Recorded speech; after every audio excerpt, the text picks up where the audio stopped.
제 앞자리의 아저씨는 영화 중간에 되게 큰 소리로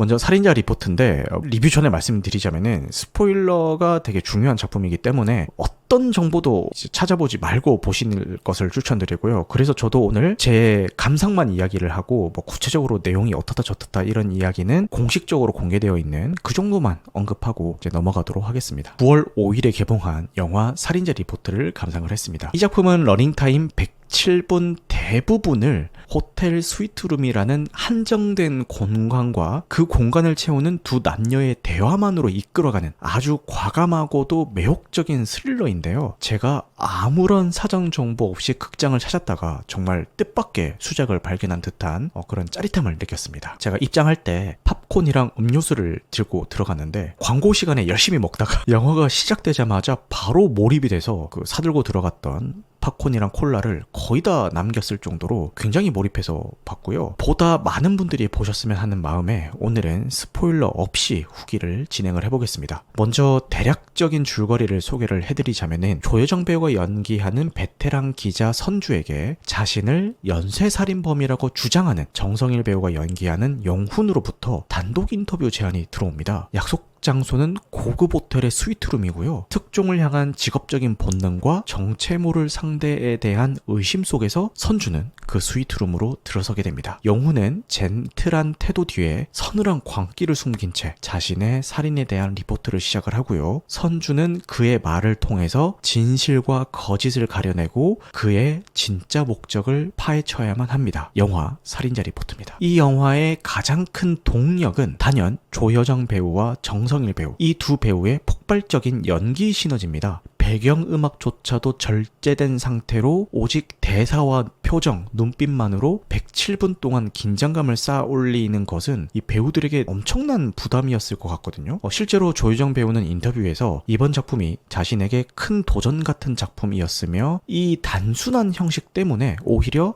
본인 연기력의 민낯이 고스란히 드러날까봐 우려됐다라고 솔직하게 털어놨더라고요. 근데 이 조여정 배우가 기생충과 히든페이스에 이어서 또다시 이 밀실이라는 공간에 놓이게 되는데 살인자를 마주한 언론인의 복잡한 심리를 아주 섬세한 리액션으로 표현해내면서 관객이 이 선주의 입장에 완벽하게 몰입할 수 있게 이끌어주더라고요. 조여정 배우의 표정 변화 하나하나가 영화의 리듬을 만들고 관객을 스위트룸 안으로 끌어당기는 강력한 힘을 발휘합니다. 정성일 배우는 드라마 더 글로리의 하도영으로 대중들에게 강력한 인상을 남겼는데 이번 영화를 통해서 스크린 데뷔를 했다라는 게 믿기지 않을 정도로 존재감이 엄청납니다. 연극 무대에서 다져진 탄탄한 발성과 대사 처리 능력은 이 영화의 연극적인 특성과 완벽하게 맞아떨어집니다. 제작 발표회에서 긴 대사가 정말 많았는데 대사량으로만 치자면은 드라마 한 5, 6편 정도? 그 정도 되는 분량이었다라고 밝히면서 대사가 너무 많아서 감독을 죽이고 싶었다라고 이제 그런 농담을 던졌더라고요. 그만큼 엄청난 양의 대사를 소화를 했습니다. 이 정성일 배우는 양들의 침묵 한니발 렉터가 연상된다라는 그런 평에 대해서 특정 캐릭터를 참고한 건 아니지만 한정된 공간에서 대사와 표정으로 이 긴장을 쌓는다라는 그 점에서 영화 폼포스 같은 작품들을 떠올리면서 연기했다라고 밝혔더라고요. 살인자 리포트는 한정된 공간이라는 이 태생적인 한계를 극복하기 위해서 아주 영리한 연출을 선보이는데요. 이 감독 인터뷰를 보니까 공간 자체가 숨을 쉬고 있는 듯한 느낌을 주려고 노력했다라고 밝혔던데 선주의 감정 변화와 극의 분위기에 따라서 조명의 색감과 대비를 달리하면서 공간의 입체감을 부여를 하더라고요. 그래서 조명이 바뀔 때마다 영화의 막이 바뀌는 그런 느낌이 들었습니다. 이처럼 정교하게 설계된 미장센과 촬영 그리고 조명은 자칫 지루해질 수 있는